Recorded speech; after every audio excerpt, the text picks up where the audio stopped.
কোপানোর video করায় কাল হলো তুহিনের ৫ জন শনাক্ত। সারা দেশে মঙ্গলবার থেকে ৭২ ঘন্টার পরিবহন ধর্মঘটের ডাক।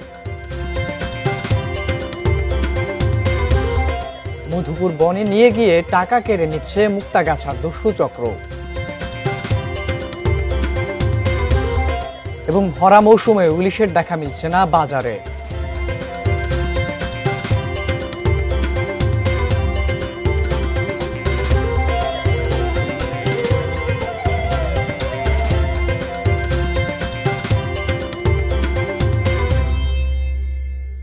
এটিএন নিউজ দেখছেন। দেশের খবরের সঙ্গে আছে আমি আবিদ হাসান।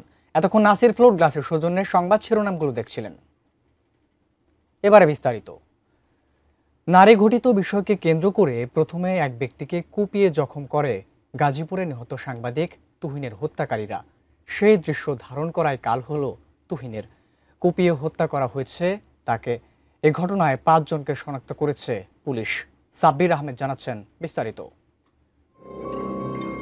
গাজীপুরের চান্দনা চৌরাস্তা এলাকায় গোলাপী নামে এক নারী ও বাদশা মিয়া নামে এক ব্যক্তি বাগবিতণ্ডায় জড়ান। পরে বাদশা মিয়া গোলাপীকে আঘাত করলে ওই নারী স্থানীয় সন্ত্রাসীদের ডেকে আনেন। স্থানীয় অন্তত ৫ জন সন্ত্রাসী দেশীয় অস্ত্রসহ বাদশা মিয়ার উপর হামলা করে।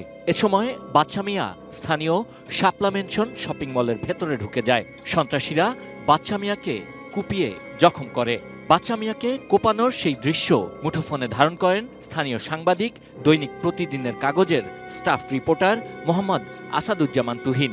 এই ভিডিও ধারণ নিয়েই ওই সন্ত্রাসীরা তুহিনের সঙ্গে বাগবিতণ্ডায় জড়ান। এক পর্যায়ে তারা সাংবাদিক তুহিনকে এলোপাথারি কুপিয়ে হত্যা করে। বাদশা মিয়ার সঙ্গে কথা বলেছে এটিএন নিউজ। বাদশা মিয়া গাজীপুরের জয়দেবপুর হাসপাতালে চিকিৎসা নিয়েছেন। তিনি নিশ্চিত করেছেন ওই নারীর সঙ্গে এই সন্ত্রাসীদের সখ্য ছিল।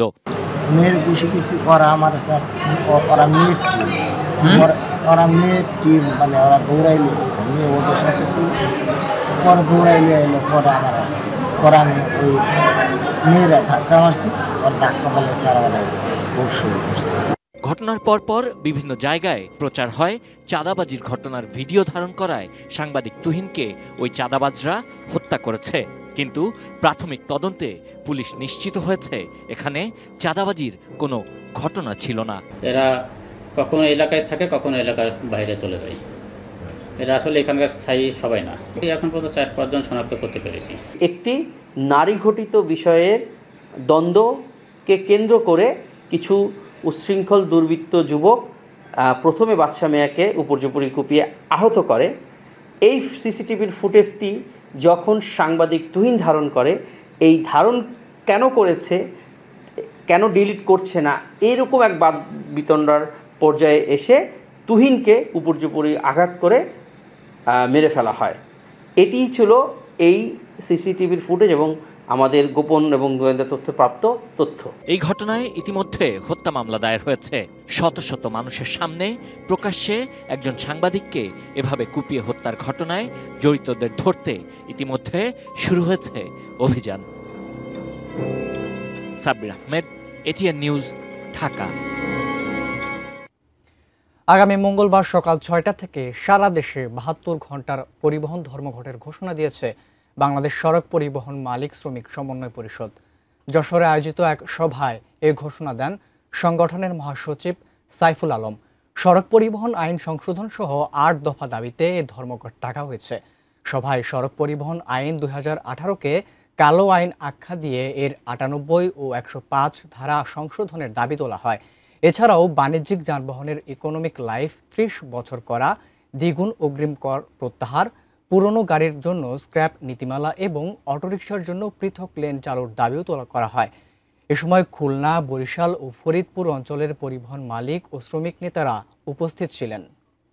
আগস্ট ২০২৫ ইংরেজি তারিখের মধ্যে নিষ্পত্তির জন্য সরকারের প্রতি বিনীত অনুরোধ জানাইতেছি। অন্যথায় আগামী ১২ই আগস্ট ২০২৫ ইংরেজি মঙ্গলবার সকাল ৬টা থেকে ১৫ই আগস্ট ২০২৫ শুক্রবার সকাল ৬টা পর্যন্ত ৭২ ঘন্টার জন্য সকল প্রকার বাণিজ্যিক পরিবহন সারা দেশে বন্ধ থাকে। এবারে আমাদের একটি অনুসন্ধানী রিপোর্ট। বিভিন্ন লোকের সঙ্গে সম্পর্ক করে মধুপুর বনে নিয়ে টাকা পয়সা কেড়ে নিচ্ছে মুক্তাগাছার দস্যু চক্র। অভিযোগ আছে দস্যুতা চালিয়ে আয় করা টাকার ভাগ পায় স্থানীয় পুলিশও। এই দস্যু চক্র নিয়ে রাশেদুল ইসলামের ক্যামেরায় আসাদ ভুঁইয়ার 3 পর্বের অনুসন্ধান। আজ দেখুন শেষ পর্ব।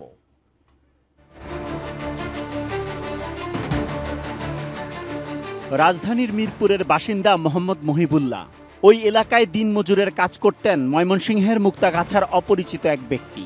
তার সঙ্গে মহিবুল্লাহর পরিচয় হয়। এরপর গত ঈদুল আজহার আগে কম দামে গরু কেনার কথা বলে মুক্তাগাছায় নিয়ে আক্রমণ করে ছিনিয়ে নেয় 1 লাখ টাকা। বলো যে আমার বাসা কিছু খাওয়া দাওয়া করিয়া তারপরে বাজারে যাবেন, এই উপলক্ষে করে তাদের বাসা থেকে আমাদেরকে নিতেছিল। 2-1 মিনিট নাম হাঁটার পরেই জাস্ট তাদের একটা চক্রাই আমাদেরকে হাতে 2-3টা বারে দিচ্ছে। টাঙ্গাইল থেকে ঢাকায় আসার পথে আঙ্গুর মিয়ার সাথে বাসে পরিচয় এই চক্রের আরেক সদস্যের। নিজে থেকেই সখ্যতা তৈরি করে নেন মোবাইল নম্বর। এরপর কম দামে ডলার বিক্রির কথা বলে তাকেও নেওয়া হয় ওই এলাকায়। একইভাবে আক্রমণ করা হয় তাকেও। 10-12 লোক এসে আমাদের একবার ঘিরে ফেললে পরে আমাদের তো মারধর করতেছে, কেউ আবার পকেটে টাকা বেঁধে নিতেছে। দস্যুদের গ্রামের একজন জানান, দেশের বিভিন্ন জেলায় কয়েক মাসের জন্য কাজ করতে যান এই চক্রের সদস্যরা। তারপর কোনো টার্গেট ব্যক্তির সাথে সুসম্পর্ক তৈরি করে নিয়ে আসেন নিজ এলাকায়। কাজে যাই মনে করেন তার কাজ করে মনে করেন 2-3 দিন কিংবা 1 মাস কাজ করে আবার তা করে নিয়ে আসে। এটিএন নিউজের অনুসন্ধানে দস্যু চক্রের বেশ কয়েকজন সদস্যের নাম পরিচয় জানা গেছে। মোহাম্মদ জামাল, নজরুল ইসলাম, জালাল, শহীদ, স্বপন, রুবেল এবং শাকির। এবার দস্যু চক্রের এক সদস্য দিলেন বেশ কিছু তথ্য।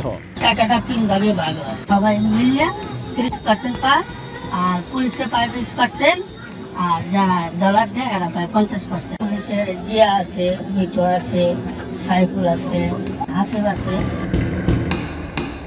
এই চক্রের আরেক সদস্য শাকিলের মায়ের অভিযোগও পুলিশের দিকে। ডলারটা মাইরাই সবাই আগে টাকা দিব এই থানা। জড়িত পুলিশ সদস্যের বিরুদ্ধে দ্রুত ব্যবস্থা গ্রহণের আশ্বাস দিলেন ময়মনসিংহ জেলা পুলিশ সুপার। আমার অভ্যন্তরের মধ্যে যেহেতু সমস্যা আছে, আমি একটু দেখি ভেতরে, আমি অভ্যন্তরে দেখি যারা জড়িত অবশ্যই থেকে তাদের অবশ্যই বিগত ব্যবস্থা হবে।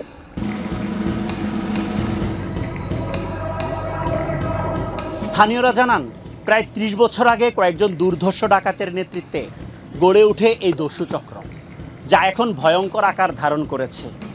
দীর্ঘদিন ধরে চলতে থাকা এই প্রতারণা বন্ধে দ্রুত আইনি ব্যবস্থা গ্রহণের দাবি জানান এলাকার সচেতন মানুষ। Asad Bhuiyan, ATN news, Muktagachha, Mymensingh. দেশের খবরের এই পর্যায়ে নিচ্ছি ছোট্ট একটি বিরতি। ফিরছি একটু পর, সঙ্গেই থাকুন।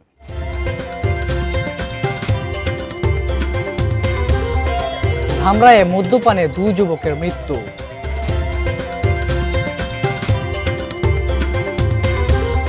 বরিশালে পেয়ারার পরিবর্তে আমড়া চাষে ঝুঁকছেন কৃষকরা।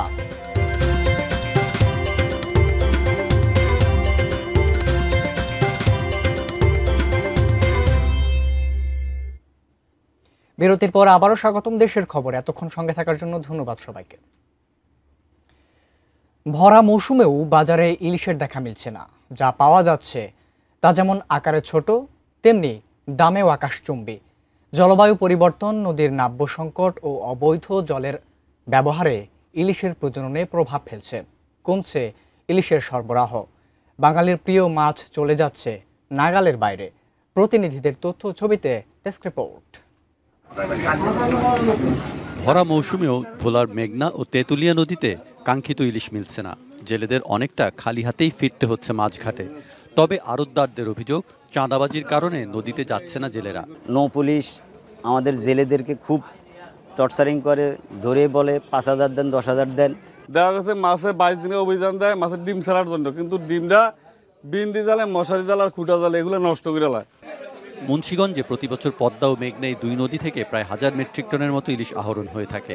বর্তমানে স্থানীয় বাজারগুলোতে পর্যাপ্ত পরিমাণে ইলিশের আমদানি না থাকায় দাম আকাশ ছোঁয়া।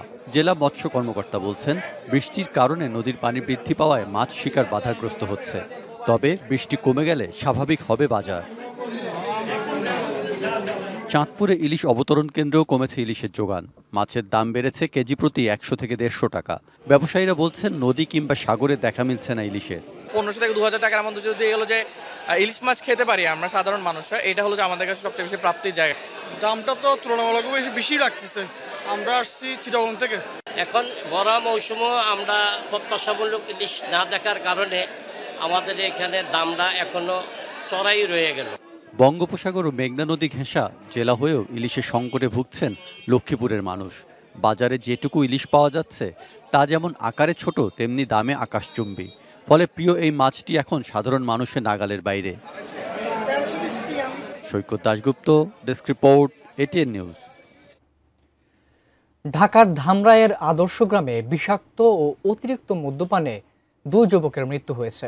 ভোরে উপজেলার সুতিপাড়া ইউনিয়নের ছোট কালামপুর আদর্শ গ্রামে ভ্যান চালক আবুল কাশেমের বাড়ি থেকে তাদের মৃতদেহ উদ্ধার করায় পুলিশ। স্থানীয়রা জানান, কাশেমের বাড়িতে ভাড়াটিয়া হিসেবে থাকতো তারা। নিয়মিত মদ পান করতেন। গতরাতেও তারা মদ পান করে ঘুমিয়ে পড়েন। সকালে পাশের কক্ষে থাকা একজন তাদের অচেতন অবস্থায় দেখে ডাকাডাকি করেন। খবর পেয়ে ধামরাই থানা পুলিশ মৃতদেহ দুটি উদ্ধার করে। নিহত ব্যক্তিরা হলেন রংপুরের মিঠাপুকুর উপজেলার বিনোদপুর এলাকার বিপ্লব কুজুর এবং গড়ারহাট এলাকার সুধীর কুজুর।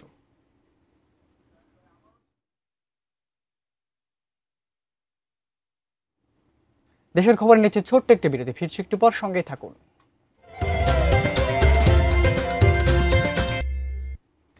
বিরতির পর আবারও স্বাগতম দেশের খবরে। এতক্ষণ সঙ্গে থাকার জন্য ধন্যবাদ সবাইকে।